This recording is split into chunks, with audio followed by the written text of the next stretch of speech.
والصلاة والسلام على سيد المرسلين محمد الأمين وعلى آله وصحبه الطاهرين إلى يوم الدين. جماعت اسلامی کے ذمہ داران اور انتہائی قابل احترام علماء کرام، رب کائنات کا لاکھوں ہزار بار شکر ہے اور اس کا عظیم احسان ہے کہ ہمیں اور آپ کو یہاں مختصر لمحات کی شکل میں ایک دوسرے کی باتوں کو سننے اور سمجھنے کا موقع ملتا ہے۔ میری دعا ہے کہ رب کائنات ہماری رات کی سبھی مجلس کو شرکت اور یہ وقت ہمارے لیے نہ صرف دنیا میں بلکہ آخرت میں بھی ذریعہ نجات اور باعث فلاح ہے۔ میں ہمارے دو کرم فرما، دو بے تکلف دوست، رفیق، اپنے رفیق کے بارے میں چند کلمات خیر عنایت کی ہیں۔ میں اس کا بیان نہیں ہوں، لیکن یہ ضرور اللہ تبارک تعالیٰ سے دعا کرتا ہوں کہ ہمارے ان دوستوں نے دین کے خادم کی حیثیت سے جن کلمات خیر کا تذکرہ کیا ہے وہ میرے اندر وہ صفات پیدا جو توقع کی گئی ہے۔ اللہ تبارک تعالیٰ اپنے نیک بندوں کے ان توقعات پر پورا اترنے کی سکت اور صلاحیت عطا فرمائے۔ جس اجتماع کا تذکرہ ابھی آپ حضرات سن رہے تھے، اس سلسلے میں نے مرکز کی ہدایت کے مطابق جب اس کا اعلان اور دوستوں سے اس سلسلے میں گزارش کا سلسلہ شروع کیا، زیادہ مفید لفظ جواب نہیں دیا، اور جس کا تذکرہ ابھی آپ نے سنا کہ جماعت اسلامی اور علماء کرام میں ایک دوری سی بنی ہوئی تھی۔ اس دوری کی بنا پر اس سے پہلے مختلف مواقع پر اس انداز کی کوشش کی گئی لیکن اس میں کامیابی حاصل نہیں ہو سکی۔ لیکن بہرحال اللہ تبارک تعالیٰ نے موقع دیا اور یہ کہ کوشش کرنا اپنا کام ہے، السعی منی والاتمام من اللہ، کوشش کرنا اپنا کام تھا، شروع کیا حسب اندیشہ۔ بعض دوستوں نے کہا کہ اس میں کوئی توجہ نہیں کرے گا، اس لیے اس کام کو تم کرنے کے لیے کیوں کوشش کرے، کیوں جدوجہد کرے۔ حضرات گرامی، یہ عبرت کی جگہ ہے اور اسلام اور دین کے دشمنوں کی مختلف قسم کی ایسی باتیں کہ جو علماء کرام کے شان کے منافی اور ان کے منصب اور مقام سے نہایت ہی فراتر ہیں، اس کو لوگوں نے اختیار کیا۔ مثال کے طور سے مجھے شدت سے یہ بات کھلتی ہے کہ جب دنیا کی واحد سپر پاور جس کو امریکہ کے نام سے ہم لوگ جانتے ہیں، ایک طرف امریکہ ہے کہ جس نے لاکھوں بے قصور انسانوں کا عراق میں خون بہا دیا، لاکھوں مرد اور عورت، بوڑھے اور جوان، یہاں تک کہ معصوم بچوں کے خون بہانے میں افغانستان میں کوئی دریغ نہیں کیا۔ جس امریکی حکومتوں نے اور وہاں کے حکمراں طبقہ نے قبلہ اول اور فلسطین کے مسلمانوں کے خون سے ہولی کی تھی، اور جس نے سرپرستی کر کے یہودیوں کو مسلمانوں پر مسلط کر رکھا ہے، کیا یہ حیرت اور استعجاب کی بات نہیں ہے کہ اس طاقت کی دعوت پر علماء کرام امریکہ دعوت کھانے کے لیے جائیں، اور جو امریکہ کہلوانا چاہے وہ کہنے کے لیے تیار ہو جائیں، مختلف جلسوں میں، پریس کانفرنسوں میں، اخباری بیانات کے لیے ان کو دیا جائے کہ یہ بیان آپ پڑھ دیں، تاکہ میڈیا کے لوگ، امریکن میڈیا کے لوگ یہ محسوس کریں کہ علماء کرام کی نظر میں امریکہ اور امریکی حکومت اس انداز سے سوچتی ہے۔ میں اتنی وسعت کے ساتھ یہ بات اس لیے کہہ رہا ہوں کہ انہی آنکھوں سے میں نے ان بیانات کو پڑھا ہے۔ جو لوگ امریکہ جا رہے تھے انہوں نے، بعض دوستوں نے لا کر کے مجھے کہا کہ یہ انٹرویو ہوگا، یہ سوال کیا جائے گا اور یہ جواب دینے کے لیے مجھے پابند کیا گیا ہے۔ میں نے ان سے درخواست کی کہ میں ادرہ ہمدردی، دینی حمیت کی بنیاد پر آپ سے گزارش کر رہا ہوں کہ آپ، ویزا لگ گیا ہے، ٹکٹ آ گیا ہے، تیاری ہو گئی ہے، آپ منع کر دیجیے کہ میں نہیں جاتا۔ لیکن چونکہ انسان منفعات کے پیچھے چلنے کے لیے کچھ اجلت پسند واقع ہوا ہے، بات نہیں مانی گئی۔ حضرات گرامی، کیا اس سے یہ نتیجہ حاصل کرنے میں کیا کوئی دشواری پیدا ہوگی کہ جب علماء اس امریکہ کے سفر سے واپس لوٹ کر کے آئیں گے تو جو ان کے ذہن میں زخم لگے ہوئے ہیں افغانستانی، عراقی اور فلسطین میں، وہ زخم ہرا ہو جائے گا اور ان کے دلوں پر ٹھیس لگے گی کہ یہ لوگ دشمن ملک کے یہاں سے دعوت کھا کے آ رہے ہیں۔ اعتماد متزلزل ہو جائے گا، اور جب ملت مسلمہ کے قریب اور اس خاص طبقے کے اوپر سے اعتماد متزلزل ہو جائے گا، بے سری فوج ہو جائے گی، کسی کے اوپر اعتماد نہیں رہ جائے گا، اور جب اعتماد نہیں رہے گا دینی اعتبار سے جو کچھ بھرم باقی ہے علماء کا، جب وہی اسی کو ٹھیک لگ جائے گی تو پھر باقی قوتوں کو اور اسلام دشمن عناصر کو، میں مسلمانوں کو جدھر چاہیں گے وہ انہیں وہ ہکا لے جائیں گے اور ان کو استعمال کریں گے۔ چنانچہ یہی کچھ ہو رہا ہے، یہی کچھ ہو رہا ہے۔ میں عرض کرنا چاہوں گا کہ ان تصورات اور خدشات اور اندیشوں کو سختی سے محسوس کرتے ہوئے جب مرکز نے اپنے انتہائی کمزور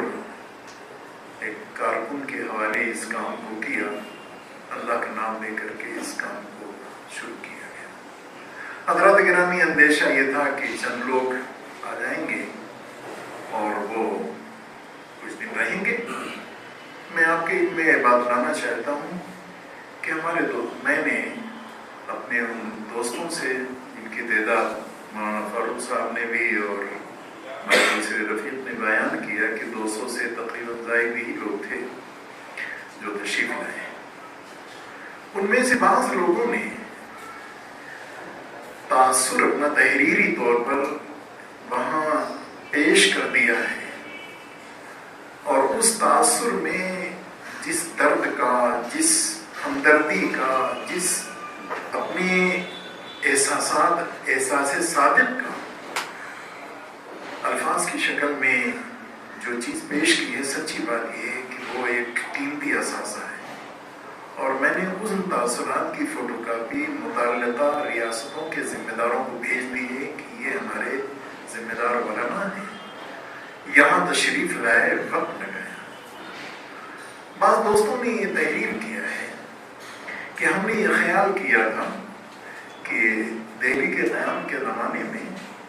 وہاں چند ایک پروگرام میں شرکت کر لیں گے ایک آدھ روز، اور باقی دنوں میں دہلی جو کہ ایک تاریخی جگہ ہے اپنا گھومتے پھرتے رہیں گے، بڑا شہر ہے، کچھ خرید فروخت کرتے رہیں گے اور سیر تفریح میں وقت گزر جائے گا، 10 دن پورا ہو جائے گا، واپس آ جائیں گے، یہ لکھا ہے۔ لیکن جب پروگرام میں شرکت کیا ہم نے تو احساس ہوا کہ نہیں، ایسا نہیں کرنا چاہیے۔